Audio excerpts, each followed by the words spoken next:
Hi, on est le 1er mai et ça fait 2 jours que mes sinus ont gonflé à cause du pollen, d'où le fait que j'ai l'air extrêmement fatiguée.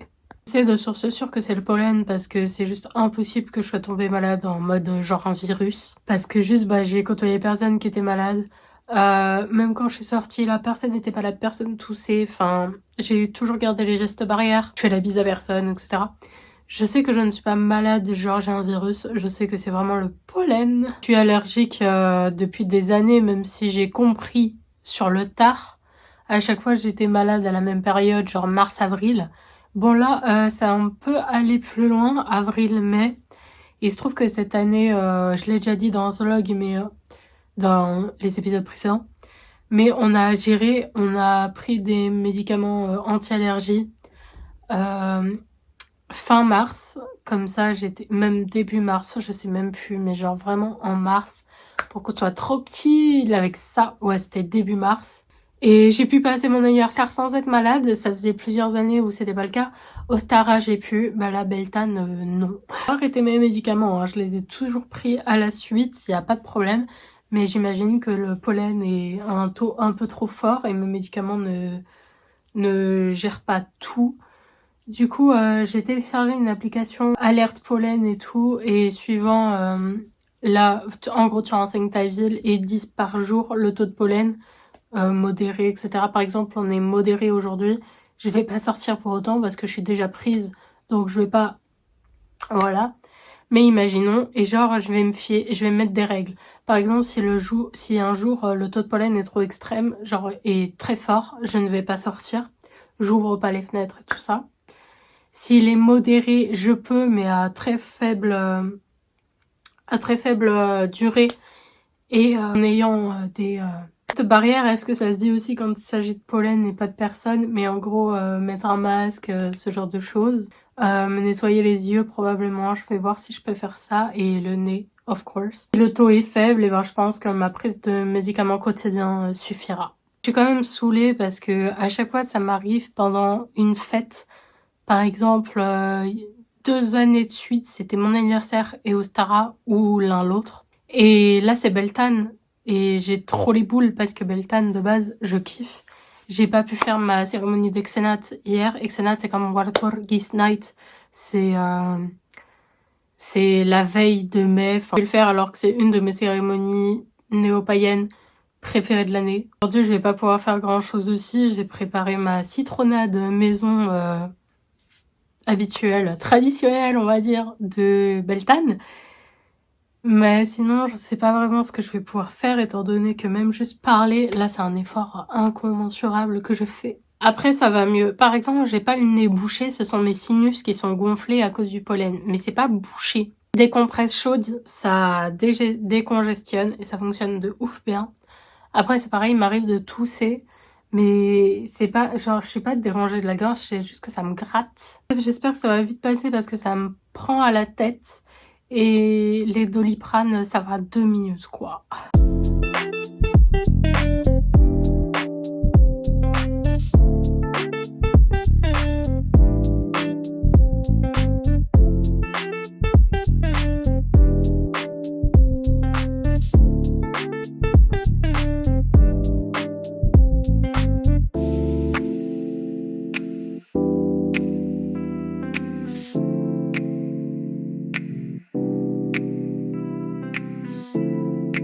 Bon les gars, on est dimanche 3 mai et je pense qu'il est temps que je vous parle un petit peu face cam parce que ces derniers temps, il se passe beaucoup de choses, enfin pas forcément beaucoup de choses, mais c'est extrêmement énergétique et enfin ça gravite beaucoup autour de moi. Dernièrement, j'ai dû beaucoup réfléchir à ma condition, disons, en termes professionnels et c'est tout simple au final.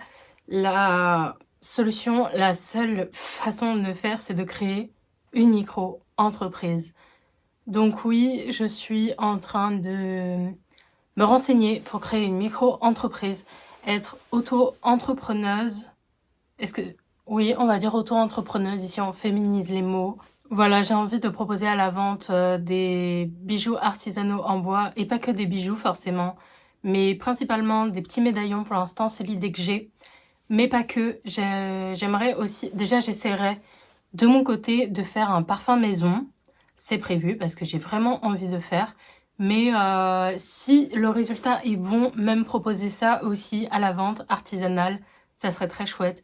Savon aussi avec des odeurs spéciales, genre café. J'ai vraiment très envie de faire un savon et un parfum café. À l'origine, si je pense à faire une micro-entreprise depuis un petit moment, c'est tout simplement parce que même en tant qu'autrice auto-éditée, le but, hein, finalement, c'est de pouvoir un peu gagner ma vie avec ça, puisque c'est mon travail. Et donc, bah, il va bien falloir déclarer tout ça. Parce qu'on est en France, et dans la société dans laquelle on vit, tu fais de l'argent, tu déclares, c'est comme ça que ça marche. Mais pour déclarer quelque chose, il faut déjà avoir un truc de micro-entreprise. Donc, je me dis que plus tôt c'est fait, moins je me ferai surprendre et voilà, parce qu'en soi, si je fais 0 chiffre de vente dans le mois, l'URSSAF va pas me prendre de l'argent qui n'existe pas, tu vois le bail. Donc c'est pas grave si je m'en occupe dès maintenant.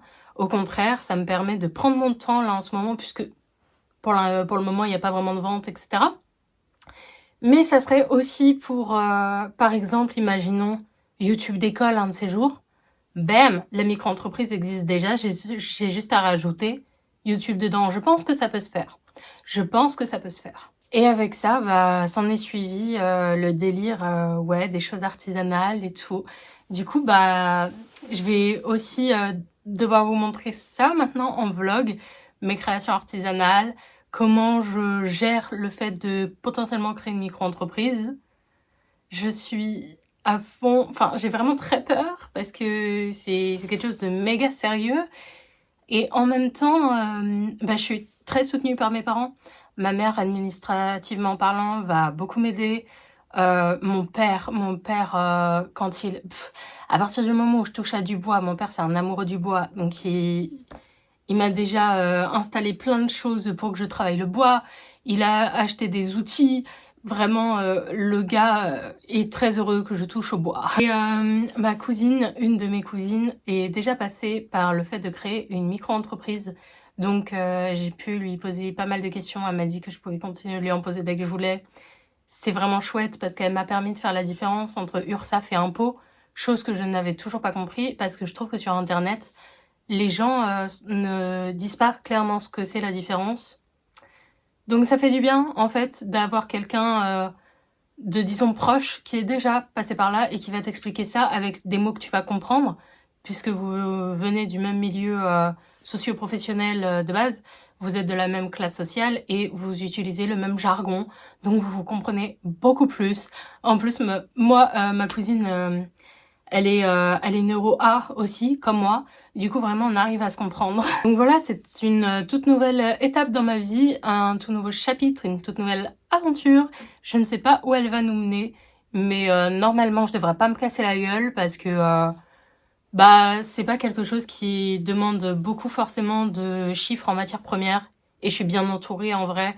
Mes parents, j'ai la chance d'avoir des parents qui gagnent assez bien leur vie, mine de rien. Et genre, c'est carrément stable. Et ils peuvent se permettre de m'aider. Et ça, c'est vraiment très chouette. Donc maintenant, il faut que je me renseigne sur, pour l'artisanat, sur quoi je vais vendre. Est-ce que je fais un Vinted Pro? Parce que je sais que c'est possible, il faut que je me renseigne. Est-ce que je fais ça sur Ko-fi? Faut voir, faut voir. En tout cas, sachez que depuis qu'on en a parlé avec mes parents, et j'en ai aussi parlé à mon frère parce que voilà, il vit encore avec nous et que il a kiffé l'idée. Voilà. Mon frère, c'est un peu le cliché du gars sur Insta qui pense que être auto-entrepreneur, c'est extrêmement simple et tu peux être riche du jour au lendemain si t'as la détermination. Donc bon, il est un peu mime, c'est un peu naïf, mais passons, c'est pas grave. Mais en tout cas, il était très heureux de voir, d'entendre que j'avais un projet tel. Et si ça marche, ça me fait rire. Sachez que si ça marche, enfin, même si ça marche pas, juste le fait que je sois auto-entrepreneur sur le papier, ça me ferait monter de classe sociale par rapport à mes parents. Et par rapport à mon frère. Et par rapport à ma famille, en fait. Et ça me fait mourir de rire. Même si je fais 0 chiffre d'affaires, même si mon salaire sera super bas, contrairement à celui de mon père. Il est ouvrier, donc techniquement il est classe pop, et moi je serais classe moyenne inférieure. Parce que c'est moyenne, mais moyenne bas, quoi. J'ai une obsession avec la sociologie, sachez-le, surtout depuis que j'ai regardé beaucoup de vidéos de Léa Chou de la chaîne Et si c'était faux, qui, je sais pas si elle vulgarise techniquement la sociologie, mais moi je trouve un peu, et c'est chouette. C'est très chouette. Et oui, les classes socio-professionnelles, ça a un impact dans la vie, hein. Les classes sociales, tout simplement, on est jugé par ça. Et sachez que entre vous ne travaillez pas et vous travaillez mais vous n'avez pas le nom sur le papier et vous avez une micro-entreprise, même si vous faites 0 chiffre d'affaires, les gens vous voient différemment. Même si vous faites exactement la même activité. À partir du moment où vous vous déclarez et que vous avez une micro-entreprise et qu'il y a vraiment marqué auto-entrepreneur sur, on va dire, votre front, vous êtes perçu différemment. Quand je pense au fait qu'au début de leur vie d'adulte, mes parents galéraient à ne serait-ce qu'acheter de la bouffe pour eux, et qu'aujourd'hui, ils sont assez bien stables financièrement parce que ils ont eu les bonnes opportunités professionnelles au bon moment. C'est pas forcément possible de faire ce qu'ils ont fait, surtout mon père, à l'époque, aujourd'hui, parce que la société ne fonctionne plus comme ça. Mais pour le coup, c'est ouf de se dire qu'ils ont fait un aussi gros chemin. Et j'espère pouvoir suivre ce rythme-là, on va dire. Est-ce qu'on peut parler de rythme? Mais ouais, suivre cette énergie, ne pas gaspiller tout ça, c'est terrible à dire, mais en fait, je me vois pas faire autre chose. Comme je vous dis, je suis fibromyalgique, je suis autiste. Et je sais qu'il y a plein de gens, autistes qui vont pouvoir aller travailler, même pas forcément 35 heures, mais des moitiés d'heures, je sais plus comment ça s'appelle, et conduire et tout. Moi, c'est pas possible. Et j'habite en campagne, comme je l'ai déjà dit, donc rien n'est desservi. Il y a un seul bus scolaire, et scolaire, donc voilà, c'est compliqué. Aujourd'hui, l'auto-entrepreneuriat, la micro-entreprise, c'est tout ce que je peux faire. Et en même temps, ça m'enjaille beaucoup. Donc, on croise les doigts et on verra bien de ce que demain me réserve. N'hésitez pas à rejoindre l'aventure tant que vous pouvez encore monter dans le bateau. Je sais pas si c'est clair. Vous pouvez monter à n'importe quel moment de toute manière.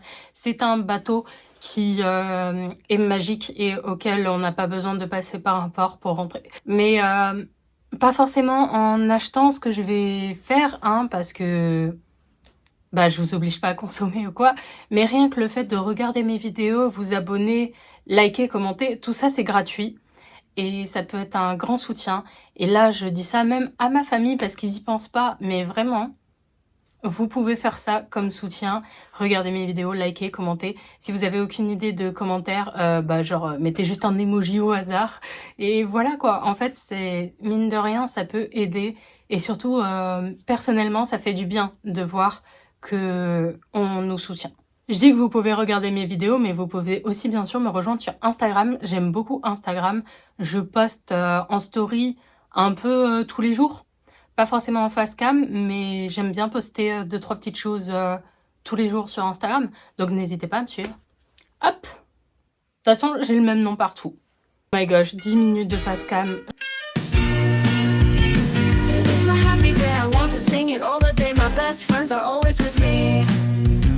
We sing, we dance, we laugh, we are happy every day. Have fun with us, let's say happy, happy, happy, happy.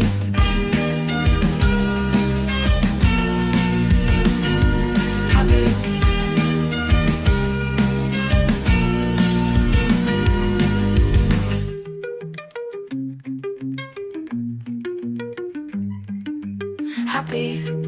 Happy, happy, happy, happy.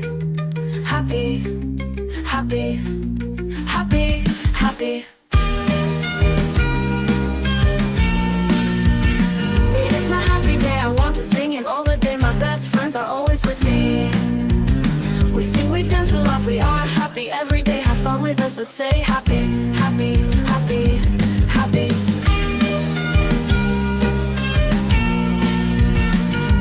Happy, happy.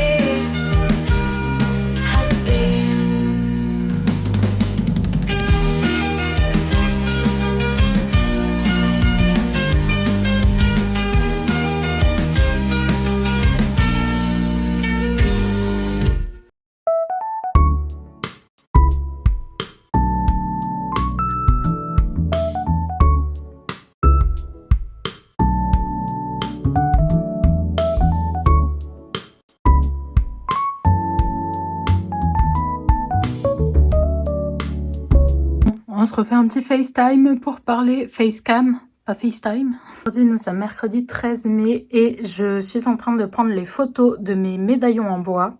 Médaillons, et je vous affiche ici quelques photos. Des médaillons que vous pouvez utiliser comme médaillon de collier, comme porte-clés et sinon comme décoration, juste en l'accrochant avec une ficelle. Comme vous le voyez, certains sont avec des signes astro. J'ai fait tous les signes astro, j'en ai fait 2 par signe astro. Aussi des runes, comme ici la rune soleil et une rune Wiccan, que vous pouvez utiliser comme amulette. Pareil ici avec la rune Carrefour. Et c'est pareil, on a un symbole de protection qu'on peut utiliser comme amulette. Tout ça sur mon Ko-fi, donc si jamais ça vous intéresse, n'hésitez pas à passer par mon Ko-fi. Je ne sais pas encore quel prix mettre. Il faudra que je fasse un petit calcul par rapport au prix de la matière première. Et l'artisanat se lance. À gauche, I need to tell you aussi que ça y est, Neru des étoiles est désormais publié sur Lulu et aussi en format numérique sur mon Ko-fi. Vraiment très contente et très fière. Je l'ai fait hier, mais j'ai pas pu vous faire un facecam hier. Je suis très fière de cette sortie de livre et il fait 455 pages parce que les interlignes sont juste immenses. Donc il est un peu plus cher que les précédents étant donné que rien que le prix de l'impression est plus cher. Le prix de l'impression, je vais être honnête avec vous, il était de 14 € et quelques centimes. Je l'ai mis à 19 pour pouvoir avoir ne serait-ce qu'un peu de bénéfice quand même. Une chose est sûre, c'est que peu importe si je continue de publier des livres plus tard ou pas, si je le fais, les livres n'excéderont pas plus de 20 € et ça même si le prix dans les maisons d'édition monte aussi. C'est quelque chose que je refuse de faire. 20 €, je trouve ça déjà extrêmement cher pour un livre, mais vous connaissez l'inflation et le prix de la vie aujourd'hui. Le livre, il est vraiment très important pour moi parce que ça parle de fibromyalgie, quelque chose que je vis au quotidien. J'ai mis beaucoup de moi dans Anastasia, vraiment beaucoup. J'ai un peu l'impression que c'est des extraits de journal intime carrément. Ça parle pas que de fibromyalgie, ça parle pas que de romance asexuelle non plus. Ça parle aussi du passage à l'âge adulte, de ce que ça fait de passer de la vie de lycéenne à une vie d'adulte, entre guillemets. D'être une des seules personnes de sa génération à ne pas vouloir faire d'études supérieures. On est vu quand on choisit de ne pas faire d'études supérieures. De la famille dans la vie, quelle place on lui donne. Demain qui se sépare après le lycée. Tout ce genre de choses, quoi. C'est pour ça que je dis vraiment que, avant d'être une romance, c'est un contemporain. J'ai trop hâte de le recevoir, de l'avoir dans mes mains et tout, parce que je suis fière de ce livre, ouais. D'habitude, il est toujours écrit comme je parle, c'est-à-dire que je ne me prends pas la tête à faire des belles phrases, des belles tournures. Bon, je fais quand même gaffe aux répétitions, genre en fait je lis les phrases que j'écris et si je trouve que c'est lourd, eh ben je change. Mais sinon, je vais pas chercher à rendre ça le plus propre possible, le plus littéraire possible parce que je trouve que c'est très élitiste et même moi en tant que consommatrice, en tant que lectrice, c'est pas forcément ce que j'apprécie. J'aime bien ce qui est brut au final. Brut, je parle de la matière brute, hein. À mon sens, l'écriture c'est de l'art et l'art n'est pas forcément fait pour être beau, c'est fait pour exprimer. Je vois la chose en tout cas. Je crois que pour quelques nouvelles, c'est plutôt cool. Hein. Pour mes photos, j'ai déjà fait la moitié. Bon, je viens de finir de poster tous mes médaillons et au final, je les ai mis sur mon Vinted et pas sur mon Ko-fi parce que au niveau de la livraison, ça coûterait plus cher aux personnes de prendre sur Ko-fi que sur Vinted. Je vous mettrai mon lien Vinted en biographie si ça vous intéresse.